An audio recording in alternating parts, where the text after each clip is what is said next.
Good evening, everyone, and welcome to Gundam News.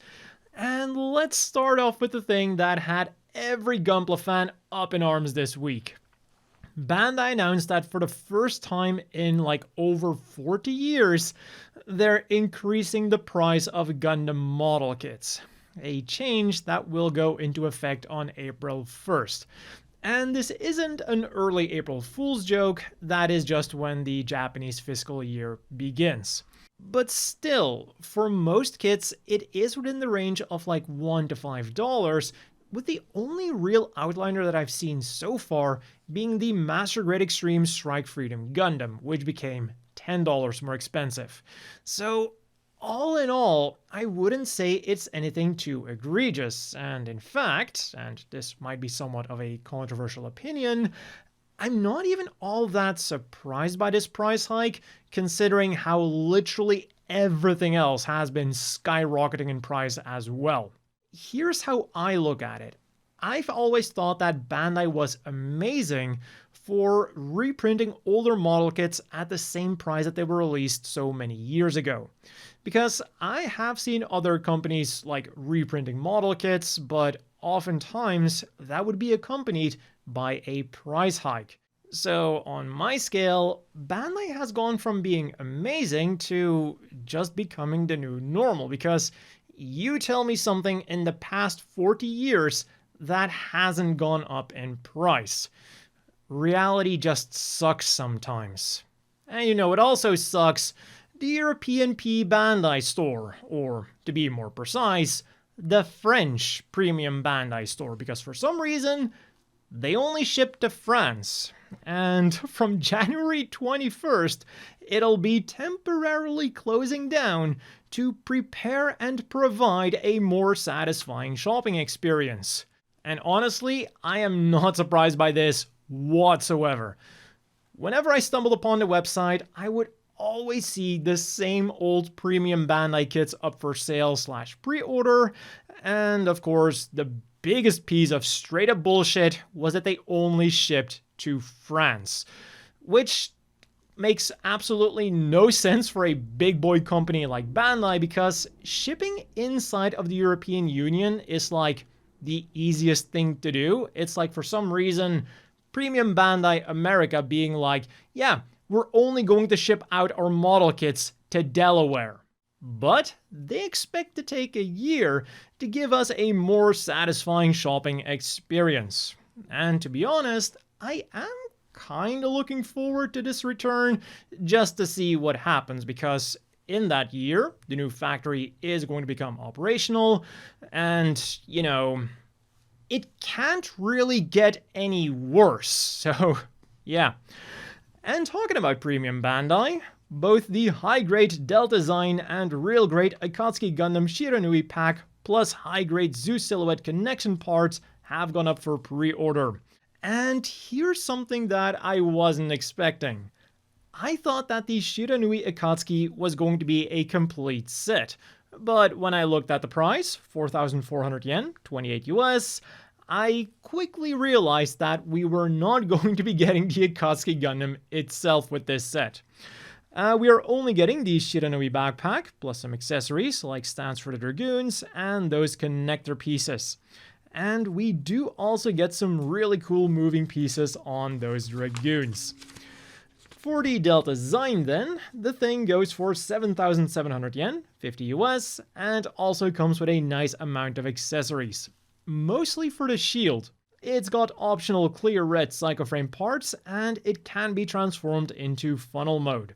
And on top of that, it also comes with parts to build a configuration that Gundam.info calls the Delta Zayin Essence, but Premium Bandai is calling the Delta Gundam Essence. So we'll have to wait and see what the official name is. But unofficially, it is basically just the Delta Gundam you can build with the leftover parts, and then they slapped an official name onto it. Still, good to know that we can do it though.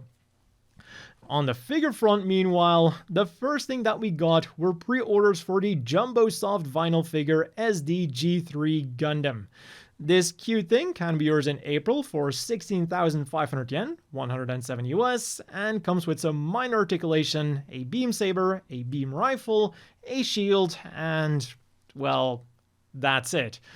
Unfortunately, we are not getting the twin bazookas that the G3 Gundam has become so famous for. Also, as with all of the other jumbo soft vinyl figures, they are regular releases, but if you get them through Premium Bandai, you also get a limited edition nameplate for them. And what is also a regular release that is releasing in April is the Robot Spirits RX-78 F00/E Gundam. For 9,608 yen, 63 US, you're getting two types of V-fin, a beam rifle with beam effect part, a shield, an action-based connector, and different hands, including a set that will allow you to recreate its real-life equivalent, which will of course be appearing at the Gundam Next Future Pavilion at the World Expo in Osaka. A regular release for June, then, is the Metal Robot Spirit Strike Freedom Gundam Re-Coordinate version. Or perhaps I should say re-release, because despite being new, this Re-Coordinate version is of course just a recolor with some different markings thrown in there as well. So the accessories won't be a surprise either. We've got two beam sabers, two beam rifles that can be combined, two beam shields, an action base, and an arm for every Dragoon to display them in their deployed state. All of which can be yours for 19,800 yen, 128 US, and I'm already looking forward to the next color swap. And finally for the figures then, we had the Amusement Expo 2024, where Banpresto showed off all of their upcoming Gundam prize figures. We have already seen most of them, like the Gundam Speakers or the Glitter and Glamours Lacus Clyne pilot suit figure, but they did also show off a new one. The Gundam Seed Freedom Glitter and Glamours Lacus Clyne Racing version, featuring a very happy looking Lacus Clyne dressed up as a racing queen, probably while Kira is out on the circuit racing his motorcycle. And for those who want some more Gundam Seed Freedom, they dropped the first Gundam Seed Freedom Zero trailer, which was first shown in Japanese theaters after the special edition of Gundam Seed Freedom. It's not very long, being only 30 seconds, but they did already show us some very interesting things. First of all of the Compass people are still wearing their old uniforms, meaning that Zero takes place before Compass was a thing. So I'm guessing that the creation of Compass is either going to be like the halfway turning point, or the final battle is going to be the reason for the creation of Compass in the epilogue. And talking about uniforms, Kira is back in his Orb uniform after the ending of Destiny showing him in a Zaft white coat, so we'll have to wait and see what's up with that. Next up, we are shown who is supposedly Agnes, but with a different hairstyle. And the reason for this is apparently because she changes her looks depending on the guy she's aiming for. So I've seen quite a lot of people speculating that she changed her hair color to be closer to that of Flay because she was aiming for Kira. And most people seem to agree that the guy next to her is her then boyfriend, Leonard Ballway, who will make his first appearance in the Moonlight Valkyrie drama CD, which will be included with the mighty limited edition of the Blu-ray. Then we have Isaac and Mu shaking hands, followed by something that really caught my attention: a custom-colored Murasame Kai. Now, I'm probably going to be wrong on this, but when I first saw it, my first thought was Jean Carey, because he typically uses white-ish mobile suits, but it seems that most people think that it's going to be a Kira custom Murasame. And last but not least, we also get to see what Zaft's official swimsuits look like. And there was yet more Gundam Seed Freedom news. We got some new art for the Blu-rays, some Amazon lockers in Japan will get a new Freedom coat of paint to promote those Blu-rays, and they showed off the merchandise that will be sold at the Gundam Seed Freedom Cinema Concert Tour. It consists of t-shirts, acrylic stands, keychains, badges, and more. On the gaming front then, in Gundam Battle Operation 2 for the PlayStation, we got quite some things.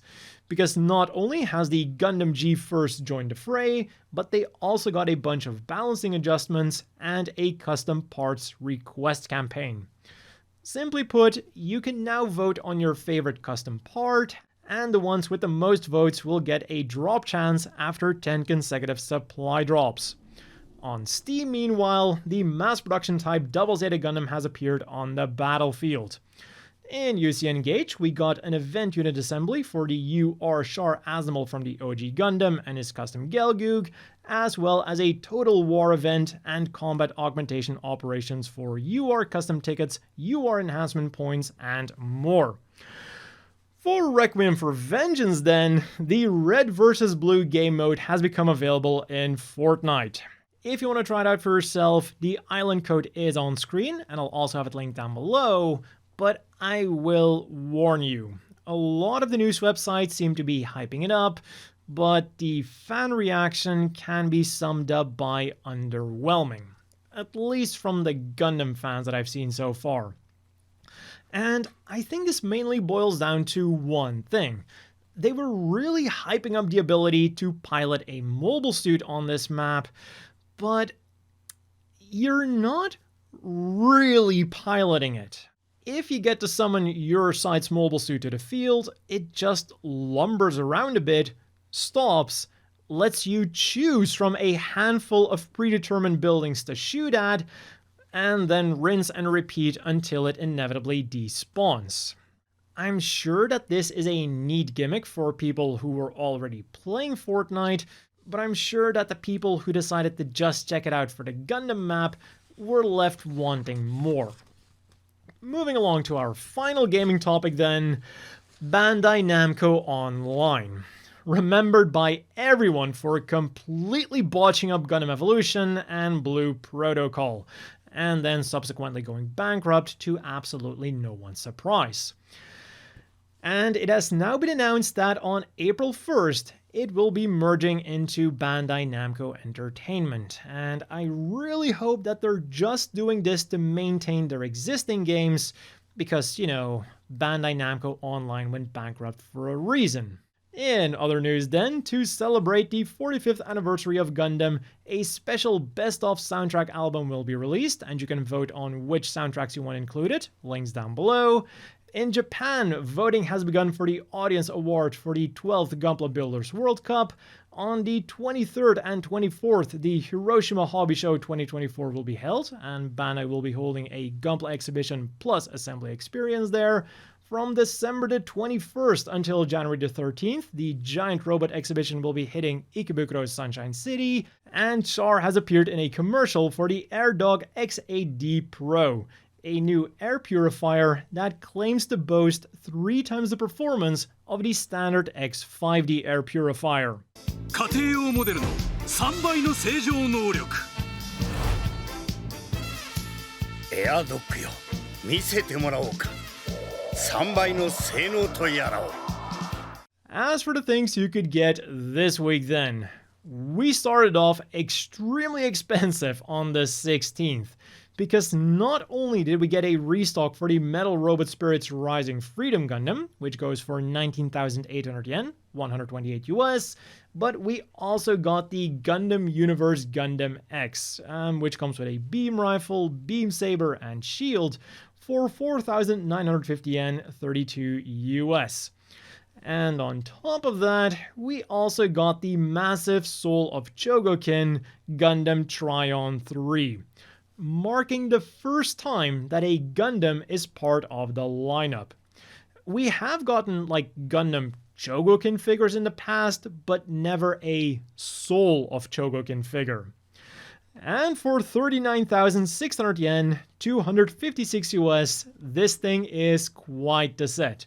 You can display it as either the Tryon 3 or the 3 megs that combine into it, and we're getting accessories and effect parts for either form. We have rocket punch thrusters, a sword emerging effect part, beam effect parts for that sword, beam wings for the bird meg, and a base to put them on.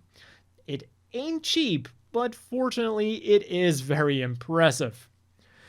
After this onslaught then, the 26th volume of FW Gundam Converge was released on the 20th. For $693 yen a pop, for US, you could get the RX-7802 Gundam, Kukuruzawan's Island version, Dewan Zaku, Infinite Justice Gundam Type 2, Eclipse Gundam, Jim Cannon, or Jim Cannon Redhead Immortal 4th Team Custom. And also on the 20th, you could listen to the beats of Silver Phantom on your platform of choice. You could get the regular CD version for 3,000 yen, 19 US, or you could get the fancy limited edition vinyl set, which goes for 5,000 yen or 32 US. And what makes this thing special is that the vinyl isn't black, but transparent light blue. And while it is interesting looking, I think they did miss a chance here to make it silver. But if you still have some money left over after all of this, then today we got a bunch of Gunpla.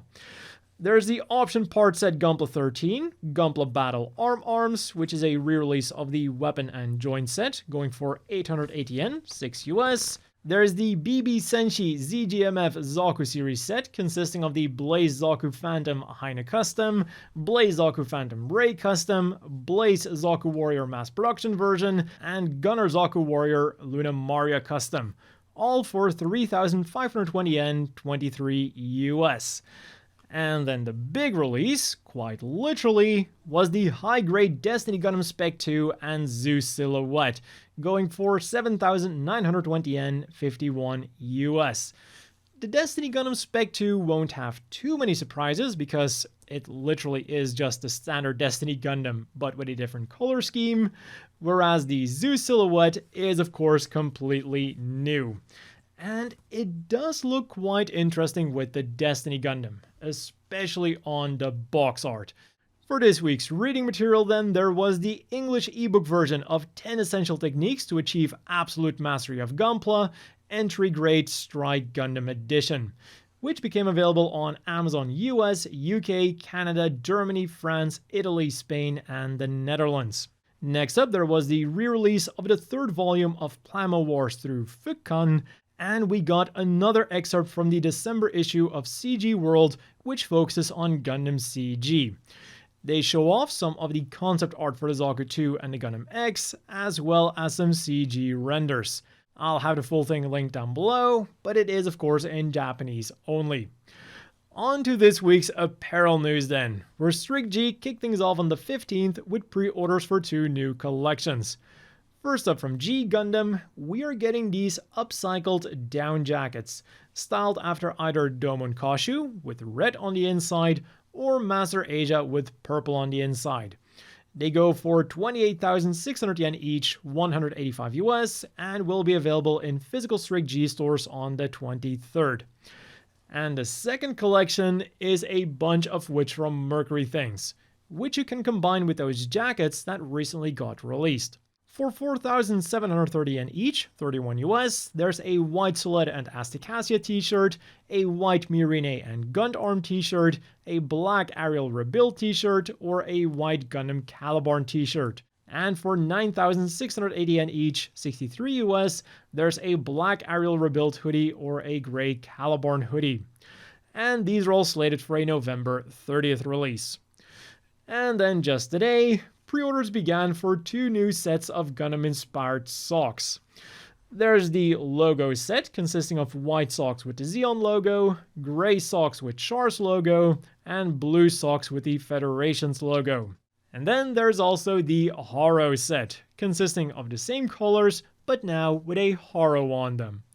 Each set goes for 2,750 yen, 18 US, and they're available in physical Strict G stores on the 23rd. Meanwhile, from Bankore, we are of course getting a bunch of acrylic stands. For 1,320 yen, 9 US, you can get the 45th anniversary Haro in its normal colors, in yellow or in white, and for 1,650 yen, 11 US, you can get the Requiem for Vengeance logo or the Silver Phantom logo, all of which are slated for a January release. And as always, let's quickly wrap things up with the polls. A few weeks ago, Gundam.info wanted to know which version of Char we would love to see as a Triple G figure. And the results were pretty unanimous, with 45.2%, Char giving a speech at Sweetwater was the uncontested winner. And it's really not hard to see why. Not only is Char's counterattack a popular movie, but Char's Neo Zeon uniform with all of that golden trim is also perfect for a high quality figure like from the Gundam Guys Generation line. In a respectable second place then, with 23.7%, we have Char dueling Amuro, being one of the big moments at the end of the original Gundam. And to wrap things up with 17.7%, we have Char giving a speech at Dakar. And in last place with 13.4%, we have Char giving a high five. As for this week's poll then, with the upcoming third beta test for the Gundam Metaverse, Gundam.info wants to know what we are the most excited for. The collaboration with Hatsune Miku, the Gundam Shop, the smartphone Gunpla Scan Beta, or the Gundam Museum. And the standings so far are equal parts baffling and equal parts worrying. At least they were for me. In first place, it is either the collaboration with Miku or the Gundam Shop, depending on which version of the poll you're looking at. And now, the collaboration with Miku, I totally understand. I'm a huge Miku fan myself, and I actually have a wall scroll right outside of view, right there. So more Miku stuff is always good. But the Gundam Shop? Like, I understand that you want to buy more Gundam related stuff, more Gunpla, more figures, but this is the Metaverse we're talking about. The big thing they touted as like bringing new possibilities for Bandai to interact with fans. And one of the things they're looking forward to the most is a store, which last time was hosted on a normal website outside of the Gundam Metaverse. And you know what the worst thing is? I can actually see where they're coming from. The entire Metaverse so far has been so pointless that literally one of the most exciting things is a web page with a store on it. Money well spent, Bandai. Amazing. The third place then really confused me because for some reason the Gundam Museum managed to beat the smartphone Gunpla scan. Like, if I want to go to a Gundam museum, or more specifically a Gunpla museum, I just go to dalong.net. So yeah, the most depressing thing about this entire poll so far is the smartphone scan beta being in dead last position on both versions of the poll. And this has me legit worried about the future of this project, because if there isn't any like fanfare around it, how much effort is Bandai going to continue putting into this project into the future? I was expecting this thing to lead by a large margin because it is pretty much the prototype for giving us build fighters in real life. And yet, based on this poll so far, the Japanese fans just seem to be kinda about it, or maybe it's just because we haven't really seen the results yet. So I really hope that the Gunpla Scan beta is going to be picking up some more steam. But if you want to cast your vote, I'll of course have the links down below. And that has been all for this week's Gundam news. As always, a big thank you to the Patreon supporters. I hope everyone watching has a great evening, and I'll see you all next week with more Gundam news.